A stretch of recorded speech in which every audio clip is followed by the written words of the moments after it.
Dimensions of health ക്ലാസ്സിലേക്ക് എല്ലാവർക്കും സ്വാഗതം. ഡയമെൻഷൻസ് ഓഫ് ഹെൽത്ത് എന്ന് പറഞ്ഞാൽ ആരോഗ്യത്തിൻ്റെ വിശേഷണങ്ങൾ എന്തൊക്കെയാണ്, ആരോഗ്യത്തിൻ്റെ വിശേഷണങ്ങൾ എന്നാണ്, അതിൻ്റെ പോയിന്റുകൾ എന്തൊക്കെയാണ്, അതാണ് ഇന്നത്തെ ഈ ക്ലാസ്സിൽ ഉൾപ്പെടുത്തിയിരിക്കുന്നത്. അതിൽ നമുക്ക് പ്രധാനമായിട്ട് നമുക്കുള്ളത് physical dimension, mental dimension, social, spiritual, അതുപോലെ ഇമോഷണൽ, വൊക്കേഷണൽ ഡയമെൻഷൻസ്. ഇത്രയും വിശേഷണങ്ങളാണ് നമ്മളിന്ന് പരിശോധിക്കാൻ പോകുന്നത്. ആദ്യത്തെ പോയിന്റിലേക്ക് വരാം. ഫിസിക്കൽ ഡയമെൻഷൻ എന്താണെന്നാണ് നോക്കുന്നത്. അപ്പം ആദ്യത്തെ point physical dimension. Physical dimension എന്ന് പറയുമ്പോൾ ഫിസിക്കലായിട്ട് എങ്ങനെയാണ് വിശേഷണങ്ങളുള്ളത് എന്നാണ് നമ്മൾ നോക്കുന്നത്. What does physical health mean? Physical health എന്ന് പറഞ്ഞാൽ എന്താണ് അർത്ഥമാക്കുന്നത്? അതിനകത്ത് അതിൻ്റെ ഇതൊരു ക്വസ്റ്റ്യൻ ആയിട്ടാണ് കൊടുത്തിരിക്കുന്നത്. What does physical health means? Answer ഇങ്ങനെ പറയുന്നു: perfect functioning of the body which each organs is working in harmony with the maximum capacity. അപ്പോൾ ഫിസിക്കൽ ഹെൽത്ത് എന്ന് പറഞ്ഞാൽ എന്താണ് അർത്ഥമാക്കുന്നത്? നമ്മുടെ ഇപ്പം ഒരു ശരീരത്തിൻ്റെ പെർഫെക്റ്റ് ഫങ്ഷനിങ് എന്തൊക്കെയാണ് സഹായമാകുന്നത്? എല്ലാ ഓർഗൻസും, നമ്മുടെ ശരീരത്തിലുള്ള ആന്തരികമായിട്ടുള്ള ഓർഗൻസ് എല്ലാം ഐക്യത്തോടു കൂടി അതിൻ്റെ മാക്സിമം കപ്പാസിറ്റിയിൽ വർക്ക് ചെയ്യുന്ന അവസ്ഥയാണ് ഫിസിക്കൽ ഹെൽത്ത് എന്ന് പറയുന്നത്. Perfect functioning. നമുക്കറിയാമല്ലോ, നമ്മുടെ ശരീരത്തിൻ്റെ എല്ലാ അവയവങ്ങളും, ആന്തരികമായിട്ടും ബാഹ്യമായിട്ടുള്ള എല്ലാ അവയവങ്ങളും ഒരേപോലെ ഐക്യത്തോടു കൂടി വർക്ക് ചെയ്യുമ്പോഴാണ് നമുക്ക് നല്ലൊരു ആരോഗ്യ നിലവാരം ഉണ്ടാവുള്ളൂ. അത് തന്നെയാണ് ഫിസിക്കൽ ഹെൽത്ത് എന്ന് പറയുന്നത്. ഓക്കെ, അപ്പോൾ ഫിസിക്കൽ ഡയമെൻഷനിൽ ഫസ്റ്റ് പോയിന്റ് വരുന്നത് ഫിസിക്കൽ ഹെൽത്ത് എന്താണെന്നാണ് നമ്മൾ പഠിച്ചത്. അത് ഇങ്ങനെ പറയുന്നു: perfect functioning of the body in which each organs is working in harmony with the maximum capacity. അതിൻ്റെ മാക്സിമം കപ്പാസിറ്റിയിൽ ഐക്യത്തോടു കൂടി എല്ലാ ഓർഗൻസും, എല്ലാ അവയവങ്ങളും, ആന്തരികമായിട്ടുള്ള അവയവങ്ങളാണെങ്കിലും ബാഹ്യമായിട്ടുള്ളതാണെങ്കിലും എല്ലാതും അതിൻ്റെ മാക്സിമം കപ്പാസിറ്റിയിൽ ഐക്യത്തോടെ പ്രവർത്തിക്കുന്ന അവസ്ഥയാണ് ഫിസിക്കൽ ഹെൽത്ത് എന്ന് പറയുന്നത്. ഇത് എങ്ങനെയാണ് നമുക്ക് നേടിയെടുക്കാൻ കഴിയുക? How is it achieved? എങ്ങനെയാണ് നമുക്ക് നേടിയെടുക്കാൻ കഴിയുക? By exercise, healthy diet, adequate rest and sleep and no addictions. നമുക്ക് കായികപരമായിട്ട് നന്നായിട്ട് വ്യായാമം ചെയ്തിട്ടുണ്ടെങ്കിൽ നല്ലൊരു ഫിസിക്കൽ ഹെൽത്ത് നമുക്ക് നേടിയെടുക്കാൻ പറ്റും. അതുപോലെ തന്നെ ഹെൽത്തി ഡയറ്റ്, ആരോഗ്യപ്രദമായിട്ടുള്ള പോഷകപ്രദമായിട്ടുള്ള ഭക്ഷണ രീതിയിലൂടെ നമുക്ക് ഒരു നല്ലൊരു ഫിസിക്കൽ ഹെൽത്ത് നേടിയെടുക്കാൻ പറ്റും. അതുപോലെ തന്നെ അഡിക്വേറ്റ് റെസ്റ്റ് ആൻഡ് സ്ലീപ്പ്, വളരെ അത്യാവശ്യമായിട്ടുള്ള വിശ്രമവും നല്ല രീതിയിലുള്ള ഉറക്കവും ഉണ്ടെങ്കിൽ നമുക്ക് ഇങ്ങനെ നല്ലൊരു ഫിസിക്കൽ ഹെൽത്ത് നേടിയെടുക്കാം. പിന്നെ അവസാനമായിട്ട് പറയുന്നത് ആൻഡ് നോ അഡിക്ഷൻസ്.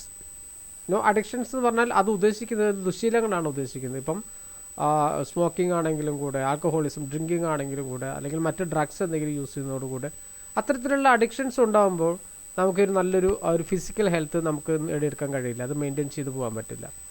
അപ്പോൾ നല്ലൊരു ഫിസിക്കൽ ഹെൽത്ത് നമുക്ക് നേടിയെടുക്കണമെങ്കിൽ നന്നായിട്ട് വ്യായാമം ചെയ്യണം, ഹെൽത്തി ആയിട്ടുള്ള ഫുഡ് കഴിക്കണം, അതുപോലെ തന്നെ ക്രമമായിട്ടുള്ള ഉറക്കവും വിശ്രമവും എല്ലാം ആവശ്യമാണ്. അതിൻ്റെ ഒപ്പം തന്നെ മറ്റൊരു രീതിയിലുള്ള അഡിക്ഷൻസ് ഒന്നും ഉണ്ടാവാനും പാടില്ല. ഓക്കെ, അപ്പം ഫിസിക്കൽ ഡയമെൻഷനിൽ ഇങ്ങനെയാണ് പറയുന്നത്. ഇനി അതിൻ്റെ സൈൻ, നല്ലൊരു ഫിസിക്കൽ ഹെൽത്ത് എന്ന് പറയുമ്പോൾ അതിൻ്റെ ലക്ഷണങ്ങൾ എന്തൊക്കെയാണ്? What are the signs of good physical health? നല്ല ഒരു ഫിസിക്കൽ ഹെൽത്തിൻ്റെ ലക്ഷണങ്ങൾ എന്തൊക്കെയെന്നാണ് അടുത്തത് നമ്മൾ പരിശോധിക്കുന്നത്. അതിൽ പറയുന്നത് എ ഹെൽത്തി സ്കിൻ ടെക്സ്ചർ. അല്ലേ, ഇപ്പം സ്കിൻ ടെക്സ്ചർ നോക്കിയാൽ തന്നെ നമുക്ക് പല അസുഖങ്ങളും ഡിറ്റക്റ്റ് ചെയ്യാൻ പറ്റും. അത് ആരോഗ്യത്തിൻ്റെ നിലവാരം എത്രത്തോളം ഉണ്ടെന്ന് നമുക്ക് കാണാൻ പറ്റും. അത് കളർ വ്യത്യാസങ്ങൾ വരിക, അതുപോലെ തന്നെ ചുളിവുകൾ വരിക, ഇതൊക്കെ ഒരു അസുഖത്തിലേക്കുള്ള ലക്ഷണങ്ങളാണ് നമുക്കതിൽ കാണാൻ പറ്റുക. അടുത്ത നല്ലൊരു ഫിസിക്കൽ ഹെൽത്ത് പറയുമ്പോൾ കണ്ണുകൾ ബ്രൈറ്റ് ഐസ് ആയിരിക്കും. കണ്ണുകൾ എപ്പോഴും നല്ല തിളക്കമുള്ള കണ്ണുകളായിരിക്കും. Not too thin or fat. ഒരുപാട് വണ്ണമുള്ള ശരീരപ്രകൃതമോ അല്ലെങ്കിൽ ഒരുപാട് വണ്ണം കുറഞ്ഞ ശരീരപ്രകൃതമോ ആവരുത്. ഇപ്പം ഒരു ഓവർ വെയ്റ്റ് ഉള്ളവർക്ക് അത് റിസ്ക്കാണ്. അവർ ഫിസിക്കലി ഹെൽത്തി അല്ല, അവർക്ക് റിസ്ക്കാണ്. എന്താണ് ഓവർ വെയ്റ്റ് വരുമ്പോൾ ഹൈപ്പർ ടെൻഷൻ, അത്തരത്തിലുള്ള അസുഖങ്ങൾ, ഹാർട്ട് ഡിസീസൊക്കെ വരാൻ ചാൻസ് കൂടുതലാണ്. ഒരുപാട് വണ്ണമുള്ളവർക്ക് അത്തരത്തിലുള്ള അസുഖങ്ങൾ വരാനുള്ള ആ ഒരു ചാൻസ് കൂടുതലാണ്. അതുപോലെ തന്നെ ഒത്തിരി ഫാറ്റായിട്ടുള്ള ആളുകൾക്കും അതിൻ്റേതായിട്ടുള്ള ഇപ്പം അസുഖങ്ങൾ വരാൻ സാധ്യതയുണ്ട്. അതേപോലെ തന്നെ ഗുഡ് ആപ്പിറ്റേറ്റ് വേണം. നല്ല ആപ്പിറ്റേറ്റ് എന്ന് പറയുമ്പോൾ എന്താ, വിശപ്പ്. അത്യാവശ്യം നല്ല രീതിയിൽ ഭക്ഷണം കഴിക്കണം, നല്ല വിശപ്പ് ഉണ്ടായിരിക്കണം, നല്ലൊരു ഫിസിക്കൽ ഹെൽത്തിൻ്റെ ഒരു ലക്ഷണമാണ്. Regular bowl and bladder activities. Bowl and bladder activities പറഞ്ഞാൽ റെഗുലറായിട്ട് നമ്മുടെ ബൗൾ ആൻഡ് ബ്ലാഡർ എന്ന് പറഞ്ഞാൽ അറിയില്ലേ, നമ്മുടെ മലാശയവും അതുപോലെ തന്നെ മൂത്രാശയത്തിൻ്റെ ആക്ടിവിറ്റീസുകൾ, അത് കറക്റ്റായിട്ടുള്ള ആക്ടിവിറ്റീസ് റെഗുലർ ആയിരിക്കണം.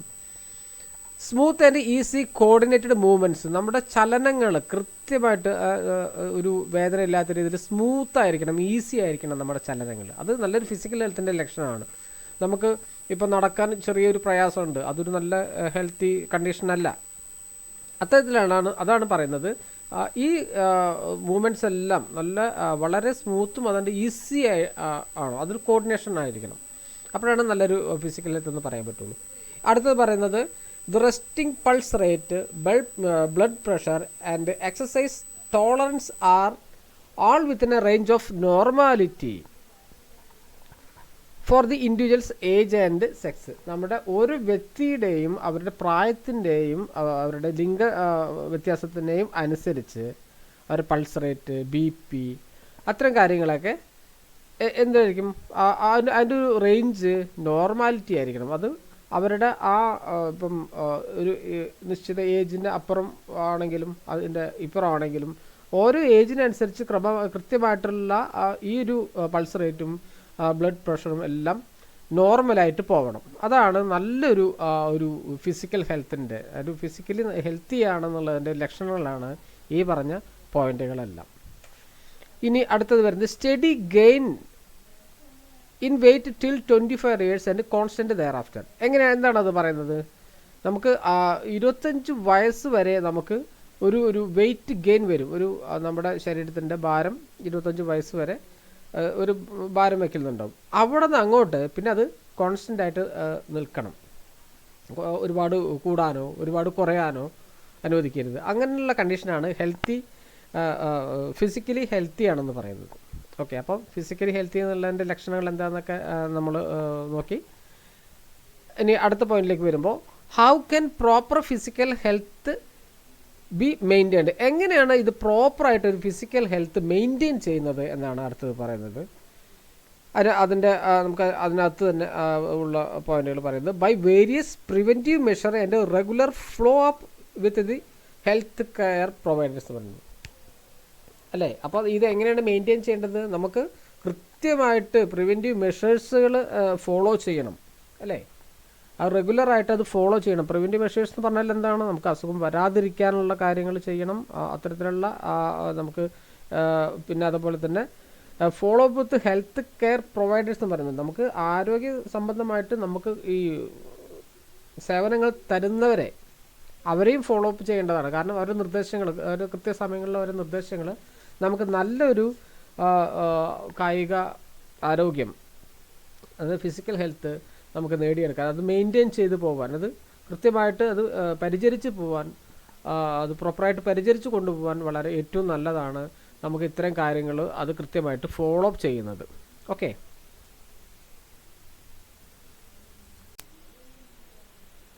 ഇനി നമുക്കതൊന്ന് ഇവാലുവേറ്റ് ചെയ്ത് നോക്കാം. എങ്ങനെയാണ് ഇവാലുവേഷൻ ഓഫ് ഫിസിക്കൽ ഹെൽത്ത് എങ്ങനെയാണ് നമ്മൾ അതിൻ്റെ ഒരു ഇവാലുവേഷൻ, അതിൻ്റെ നമ്മൾ പറയില്ലേ അത് എങ്ങനെയാണെന്ന്, അതിൻ്റെ ഒരു കണക്ക് കൂട്ടലുകൾ, അത്തരം കാര്യങ്ങളാണ് പറയുന്നത്. ഇവാലുവേഷൻ ഓഫ് ഫിസിക്കൽ ഹെൽത്ത് എങ്ങനെയൊക്കെയാണ് ഇവാലുവേഷൻ, എന്തൊക്കെയാണ് ചെയ്യേണ്ടത്? ഫസ്റ്റിൽ ചെയ്യേണ്ടത് self assessment of overall health. നമ്മുടെ ശരീരത്തിൽ തന്നെ നമ്മൾ സ്വയം സെൽഫ് അസസ്മെൻറ്റ് ചെയ്യുക. നമ്മുടെ ഓവറോൾ ഹെൽത്ത് എങ്ങനെയാണ്, നമ്മൾ ഹെൽത്തി ആണോ, അതായത് നമുക്ക് എന്തെങ്കിലും അസുഖങ്ങളോ അല്ലെങ്കിൽ എന്തെങ്കിലും പ്രോബ്ലംസ് എന്തെങ്കിലും ഉണ്ടോ എന്നൊക്കെ അത് നമ്മൾ സെൽഫായിട്ട് ഒരു അസസ്മെൻറ്റ് നടത്തുക,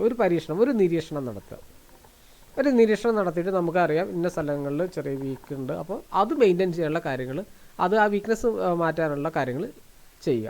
അപ്പോൾ ഇവാലുവേഷൻ്റെ ഭാഗമായിട്ട് നമ്മൾ ആദ്യം ചെയ്യേണ്ടത് സെൽഫായിട്ടുള്ള ഒരു അസസ്മെൻറ്റ് നടത്തുക, ഓവറോൾ ഹെൽത്ത്. ഓക്കെ, അടുത്തത് inquiry into symptoms of ill health and risk factors.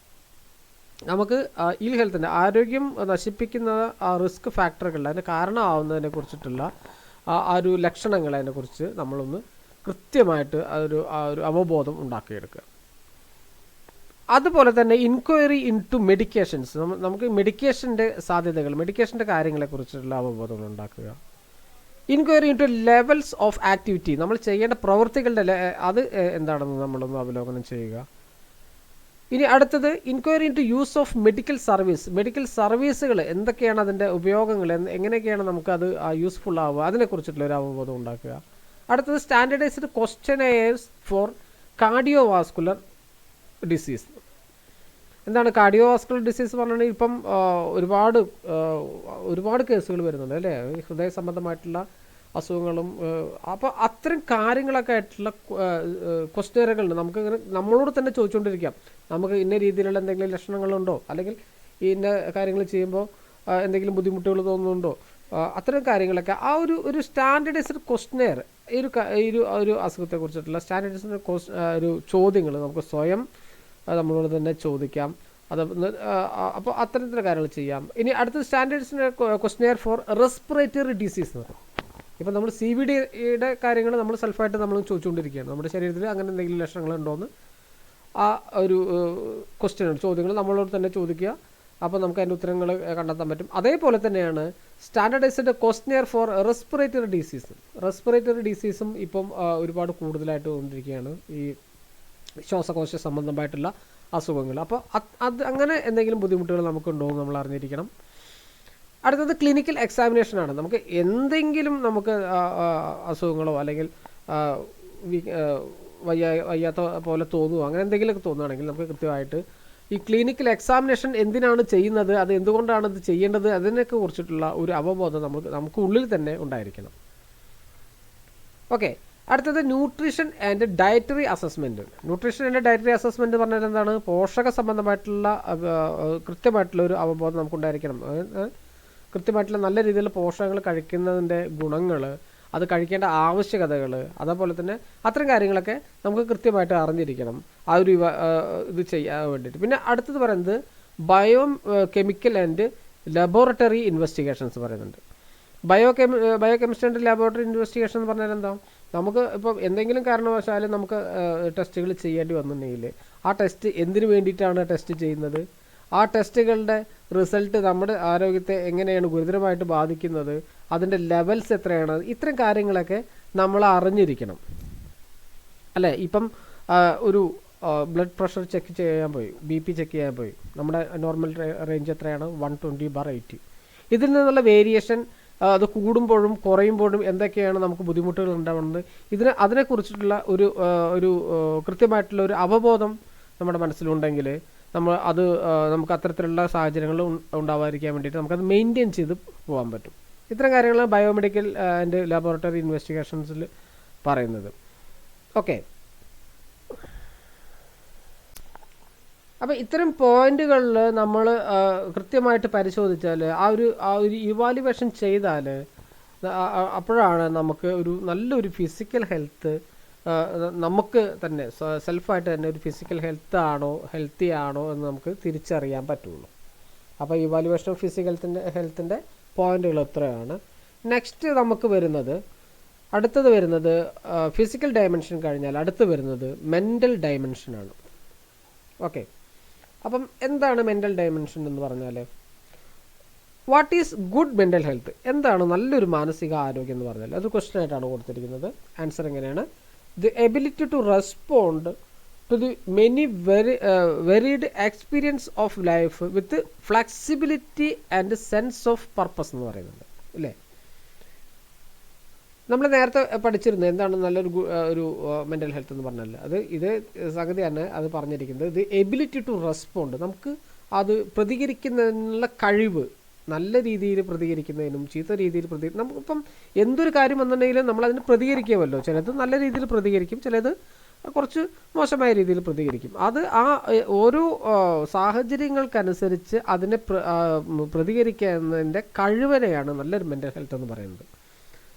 അത് നമ്മുടെ എക്സ്പീരിയൻസ്, നമ്മുടെ ലൈഫിലെ തന്നെ ഓരോ സാഹചര്യങ്ങൾ വരുമ്പോൾ അതിൻ്റെ ആ സാഹചര്യങ്ങൾക്ക് അനുയോജ്യമായിട്ടുള്ള രീതിയിൽ flexibility and sense of purpose അതാ പറയുന്നത്. വഴക്കമുള്ളതും അതുപോലെ സെൻസ് ഓഫ് പർപ്പസ്, അതിൻ്റെ ആവശ്യകതയും അനുസരിച്ച് വേണം നമ്മൾ ഓരോ കാര്യങ്ങളോടത്തും റെസ്പോണ്ട് ചെയ്യാൻ ആ ഒരു എബിലിറ്റിയാണ് മെൻ്റൽ ഹെൽത്ത് എന്ന് പറയുന്നത്. ഓക്കെ, അപ്പോൾ അതിലൊരു ഡെഫിനിഷൻ കൊടുത്തിട്ടുണ്ട്. A state of balance between the individual and the surrounding world. ഡെഫിനിഷനിൽ വരുന്ന ഫസ്റ്റ് പോയിൻ്റാണ് a state of balance between individual and the surrounding world എന്ന് പറഞ്ഞാൽ എന്ത്, ഒരു വ്യക്തിയുടെയും ആ വ്യക്തിക്ക് ചുറ്റുമുള്ള ലോകത്തിൻ്റെയും, ഒരു ലോകം എന്ന് പറഞ്ഞാൽ ഒരു വ്യക്തിക്ക് ചുറ്റുമുള്ള ലോകം എന്ന് പറഞ്ഞാൽ ആരൊക്കെയാണോ അയാൾ ബന്ധപ്പെട്ടുകൊണ്ടിരിക്കുന്നത്, ആരൊക്കെയാണ് ആൾ കമ്മ്യൂണിക്കേറ്റ് ചെയ്തുകൊണ്ടിരിക്കുന്നത്, അതാണ് ആളുടെ വേൾഡ്. ആൾ ഇടപഴകുന്ന ആ ഒരു ലോകവുമായിട്ടുള്ള അതിൻ്റെ ഒരു ബാലൻസിങ് ആണ്. ഓക്കെ, ആ വ്യക്തിയും ആ വ്യക്തി ഇടപഴകുന്ന ലോകവുമായിട്ടുള്ള ഒരു ബാലൻസിങ് ആണ് മെൻ്റൽ ഹെൽത്ത് എന്ന് പറഞ്ഞ ഫസ്റ്റ് പോയിന്റിൽ പറയുന്നുണ്ട്. ഇനി അതിൻ്റെ തന്നെ വരുന്നത് A state of harmony between one self and other. ഒരു വ്യക്തിയും മറ്റൊരു വ്യക്തിയും തമ്മിലുള്ള ഒരു ഹാർമണിയാണ്, ഒരു ഐക്യമാണ് നല്ലൊരു മെൻ്റൽ ഹെൽത്ത് എന്ന് പറയുന്നത്, അല്ലേ? ഒരു വ്യക്തിയും the harmony between one self and other, ഒരു മനുഷ്യനും ആ മനുഷ്യനും വേറെ ഒരു മനുഷ്യനും, ഒരു വ്യക്തിയും മറ്റൊരു വ്യക്തിയും തമ്മിലുള്ള നല്ലൊരു ഐക്യമാണ്. നമുക്ക് നല്ലൊരു ഐക്യത്തെയും നല്ലൊരു ഈ മെൻ്റൽ ഹെൽത്ത് എന്ന് നമുക്ക് ഡിഫൈൻ ചെയ്യാം. അത്തരം കാര്യങ്ങളാണ്. പിന്നെ അതുപോലെ തന്നെ A co existence between the realities of the self and that of other people and that of environment. Same തന്നെയാണ് പറയുന്നത്. കോ existence between the realities of the self and that of other people and that of environment. Realities അതിൽ കോ existence ആണെന്ന് പറയുന്നത്.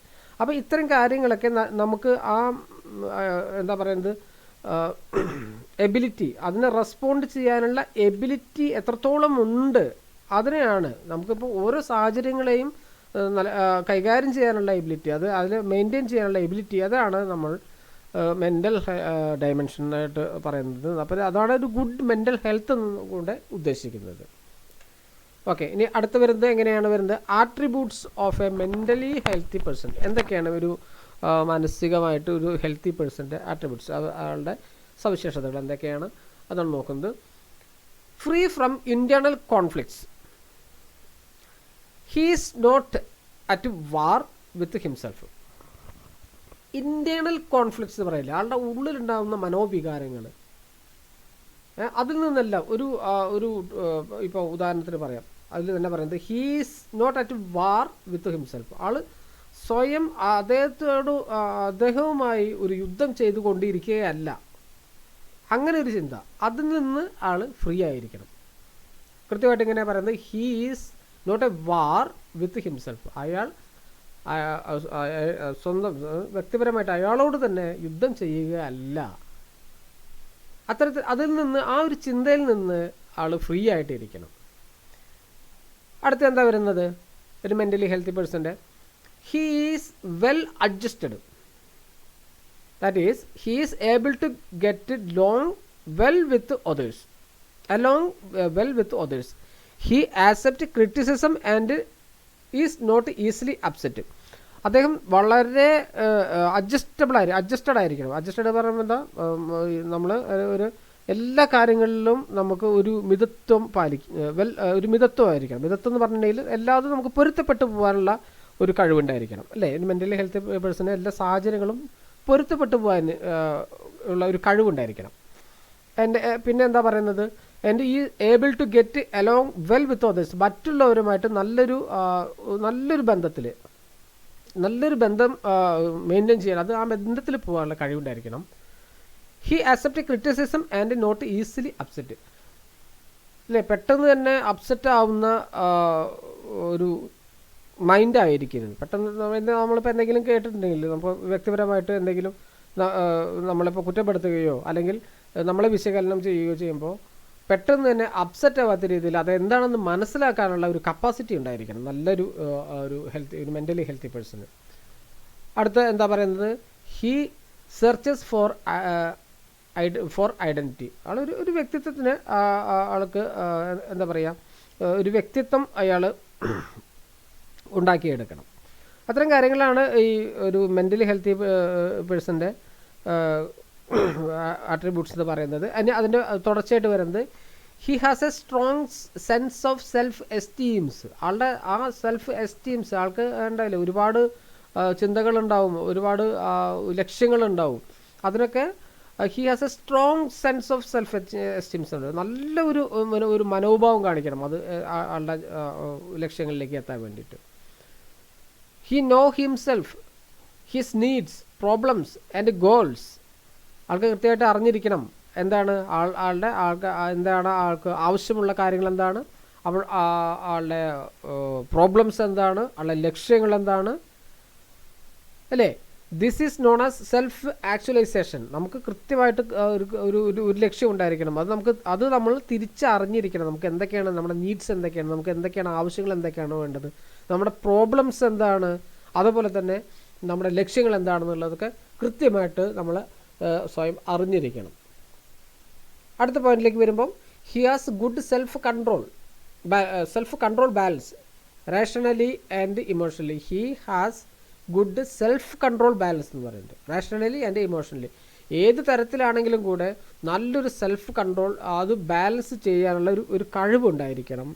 He faces problems and tries to solve them intelligently.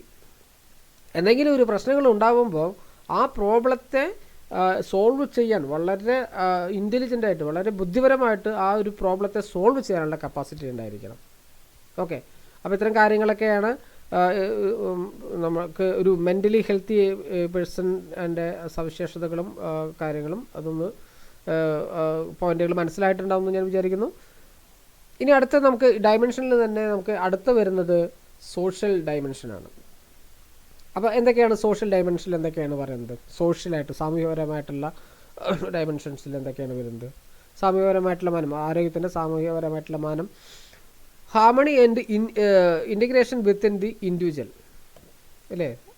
നമ്മൾ ആദ്യമേ എപ്പോഴും പഠിച്ചുകൊണ്ടിരിക്കുന്ന ഒരു വാക്കാണ് ഹാർമണി. എന്താണ്? ഐക്യം ഉണ്ടായിരിക്കണം, ഒരു കോപ്പറേഷൻ ഉണ്ടായിരിക്കണം വിത്തിൻ ദി ഇൻഡിവിജ്വൽസ്. പരസ്പരം ഒരു ഐക്യം എപ്പോഴും ഉണ്ടായിരിക്കണം. ഒരു സോഷ്യൽ ആയിട്ടുള്ള ഒരു ബീയിങ് ആകുമ്പോൾ, നമ്മളൊരു സോഷ്യലി ഇടപെടലുകൾ ഉണ്ടായിരിക്കുമ്പോൾ നമ്മൾ തീർച്ചയായിട്ടും നമ്മൾ വീട്ടിൽ മാത്രം ഒതുങ്ങി കൂടേണ്ട ആളല്ലല്ലോ. നമ്മൾ സോഷ്യലായിട്ട് മറ്റുള്ള സാമൂഹികപരമായിട്ടുള്ള ഒരുപാട് ആളുകളുമായിട്ട് ബന്ധങ്ങൾ കീപ്പ് ചെയ്യണം, ഒരുപാട് ഇടപെടലുകൾ നമ്മൾ ഉണ്ടാക്കേണ്ടതാണ്. അപ്പോൾ ഇങ്ങനത്തെ സാഹചര്യങ്ങൾ വരുമ്പോൾ എന്താണ് വേണ്ടത്? നമ്മൾ ഈ ഓരോ വ്യക്തിയും തമ്മിൽ പരസ്പരം ഒരു ഐക്യം ഉണ്ടായിരിക്കണം. Okay, between each individual and other members of the society. എങ്ങനെയാണ്? നമുക്ക് ഓരോ വ്യക്തിയും അതേപോലെ തന്നെ ആ സൊസൈറ്റിയിലുള്ള ഓരോ വ്യക്തികളും തമ്മിലുള്ള മറ്റു വ്യക്തികളും തമ്മിലുള്ള ഒരു റിലേഷൻ, അത് നമ്മൾ ആ ഒരു നല്ലൊരു ഐക്യം ഉണ്ടാക്കിയെടുക്കണം, അത് നിലനിർത്തി പോകണം. Between individuals and the world which they leave. നമ്മൾ ആദ്യം വ്യക്തിപരമായിട്ട് ഓരോ വ്യക്തികളുമായിട്ടുള്ള ഒരു നല്ലൊരു ബന്ധം കീപ്പ് ചെയ്യണം. ആ വ്യക്തിയും ആ സമൂഹവുമായിട്ട് നല്ലൊരു ബന്ധം മെയിൻറ്റെയിൻ ചെയ്ത് ഒരു ഐക്യം ഉണ്ടാക്കി പോകണം.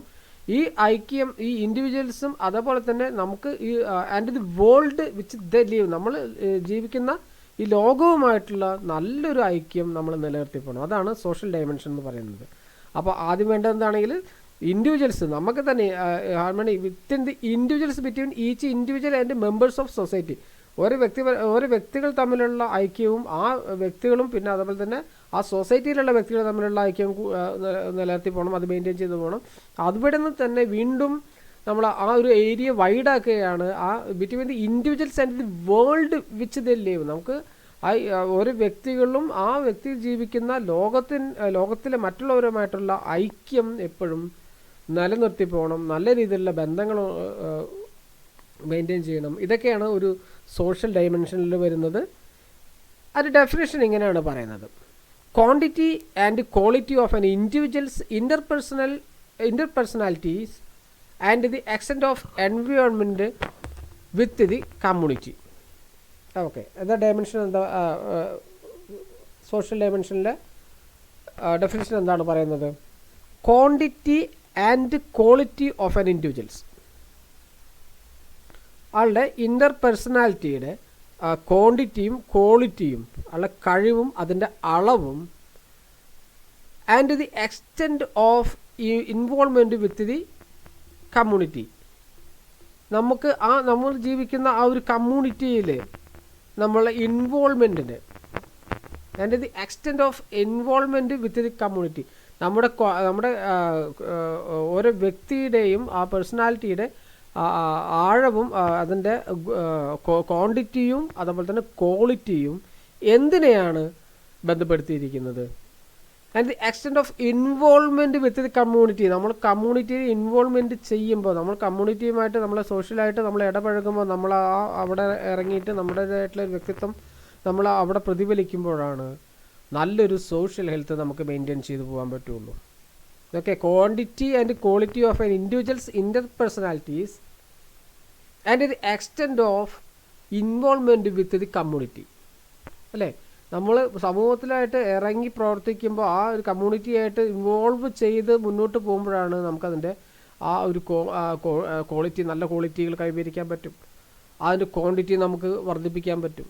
അല്ലേ, ഇത്തരം കാര്യങ്ങളൊക്കെയാണ് സോഷ്യൽ ഡയമെൻഷനിൽ നമുക്ക് വരുന്നത്. ഇനി അടുത്തത് വരുന്നത് സ്പിരിച്വൽ ഡയമെൻഷനാണ്. എന്തൊക്കെയാണ് സ്പിരിച്വൽ ഡയമെൻഷൻ എന്ന് പറഞ്ഞാൽ എന്താണ് വരുന്നത്?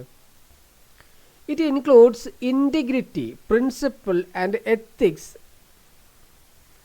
the purpose in life, commitment to the some higher being and belief in concept that are not subject to state of the art explanation.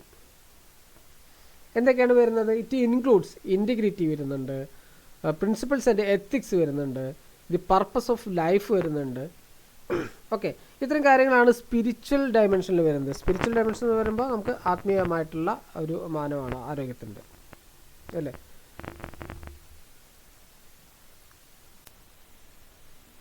അടുത്ത് വരുന്നത് ഇമോഷണൽ ഡയമെൻഷനാണ്. എന്താണ് ഇമോഷണൽ ഡയമെൻഷൻ എന്ന് പറയുമ്പോൾ? Mental health can be seen knowing or cognition, while emotional health related to feeling. അല്ലേ, emotional എന്ന് പറയുമ്പോൾ നമുക്കറിയില്ലേ, നമുക്ക് നമ്മുടെ മാനസികമായിട്ടുള്ള നമ്മൾ അനുഭവിക്കുന്ന ഫീലിങ്സുകളൊക്കെ ഇമോഷണൽ വരുന്നു. അപ്പോൾ mental health can be seen knowing, നമ്മൾ അറിയുക. നോയിങ് എന്ന് പറയുമ്പോൾ അറിയുക. കൊഗ്നിഷൻ, അല്ലേ, തിരിച്ചറിവാണ് ശരിക്കും നല്ലൊരു ഗുഡ് മെൻ്റൽ ഹെൽത്ത് എന്ന് പറയുമ്പോൾ. With the emotional health related to feeling. Emotional health എന്താണ്? ഈ മെൻ്റൽ ഹെൽത്ത് എന്ന് പറയുമ്പോൾ നമുക്ക് അതൊരു അറിവാണ്, തിരിച്ചറിയുന്ന ഒരു എബിലിറ്റിയാണ്. അപ്പം ഈ while emotional health related to feelings, നമുക്ക് ആ ഫീലിങ്സുകൾ തിരിച്ചറിയുക. ഓക്കെ, അതാണ് ഇമോഷണൽ ഡയമെൻഷൻ എന്ന് പറയുന്നത്. ഇമോഷണലുകൾ ഇപ്പോൾ നമുക്ക് പറഞ്ഞതുപോലെ തന്നെ ഈ ഫീലിങ്സുകൾ അത് തിരിച്ചറിയാനുള്ള ഒരു കപ്പാസിറ്റി ഉണ്ടായിരിക്കണം. അതിന് തന്നെയാണ് ഒരു ഗുഡ് മെൻ്റൽ ഹെൽത്തും ഉണ്ടെങ്കിൽ മാത്രമാണ് ആ ഒരു നോയിങ് എന്ന് പറഞ്ഞിട്ടുള്ള ആ ഒരു പ്രക്രിയ നമുക്ക് അച്ചീവ് ചെയ്യാൻ പറ്റുള്ളൂ. ഓക്കെ, ഇനി നമുക്ക് അടുത്ത് വരുന്നത് വൊക്കേഷണൽ ഡയമെൻഷൻസ് ആണ്. ഞാൻ ഇത്തിരി കുറച്ചുകൂടി സ്പീഡിൽ പോയി പറഞ്ഞു പോകുന്നതാണെങ്കിൽ ഇത് വലിയൊരു ഇമ്പോർട്ടൻ്റ് ആയിട്ടുള്ള കാര്യങ്ങളല്ല, അതുകൊണ്ടാണ് ഞാൻ ഒന്ന് ഫാസ്റ്റായിട്ട് പോകുന്നത്.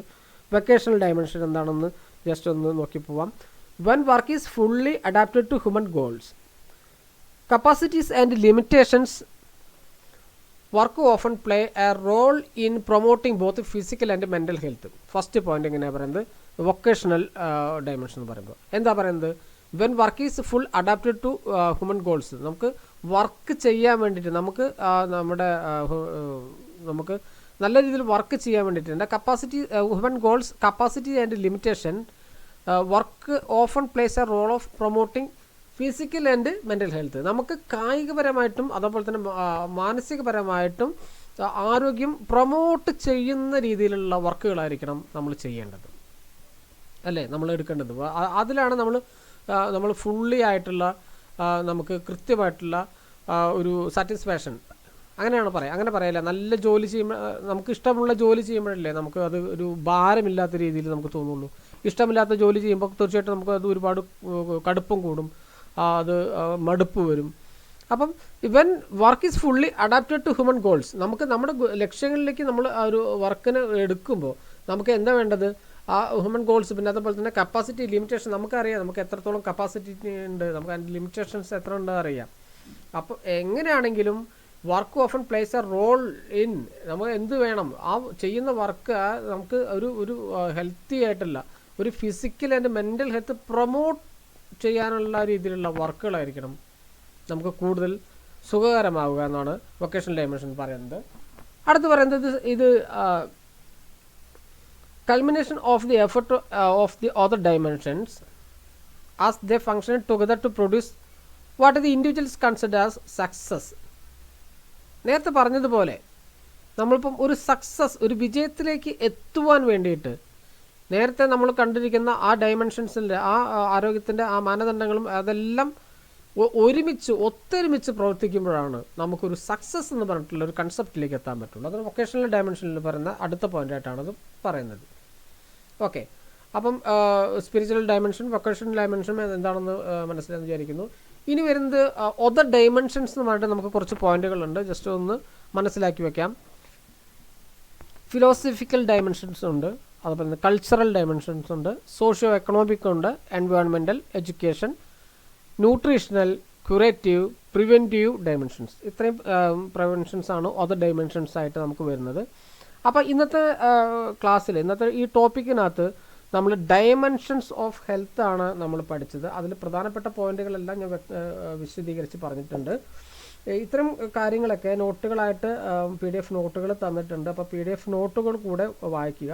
അതിനോടൊപ്പം തന്നെ നമുക്ക് ഈ വീഡിയോസുകൾ, ഇതിപ്പം ഞാൻ പറഞ്ഞിരിക്കുന്ന ഇപ്പോൾ ഹെൽത്തിൻ്റെ ഈ വിശേഷണങ്ങൾ പാർക്ക് ടെക്സ്റ്റ് ബുക്കിൽ നിന്ന് എടുത്തിട്ടുള്ളതാണ്. അപ്പോൾ പാർക്ക് ടെക്സ്റ്റ് ബുക്ക് ഉണ്ടെങ്കിൽ കൂടെ വായിച്ചു പോകണം. കാരണം ഞാൻ വിട്ടുപോയിട്ടുള്ള പോയിന്റുകളും അല്ലെങ്കിൽ ചില പോയിന്റുകൾ ചിലപ്പം എന്തെങ്കിലും വ്യത്യാസപ്പെട്ടിട്ടാവും ഞാൻ പറഞ്ഞിരിക്കുന്നുണ്ടാവുക. അങ്ങനെ എന്തെങ്കിലും ശ്രദ്ധയിൽ പെടുമ്പോൾ പാർക്ക് ടെക്സ്റ്റ് ബുക്ക് കൂടെ ഒന്ന് വായിച്ചു പോവുക. എന്തെങ്കിലും എററോ എന്തെങ്കിലും മിസ്റ്റേക്കുകളോ എന്തെങ്കിലും ഉണ്ടെങ്കിൽ അത് തീർച്ചയായിട്ടും എന്നെ അറിയിക്കണം. അപ്പോൾ ഞാൻ ഒന്നുകൂടി വിശദീകരിച്ച് ക്ലിയറാക്കി പറഞ്ഞു തരാം. ഓക്കെ, അപ്പം ഈ ക്ലാസ് ഇവിടെ വൈൻഡപ്പ് ചെയ്യുകയാണ്. Thank you.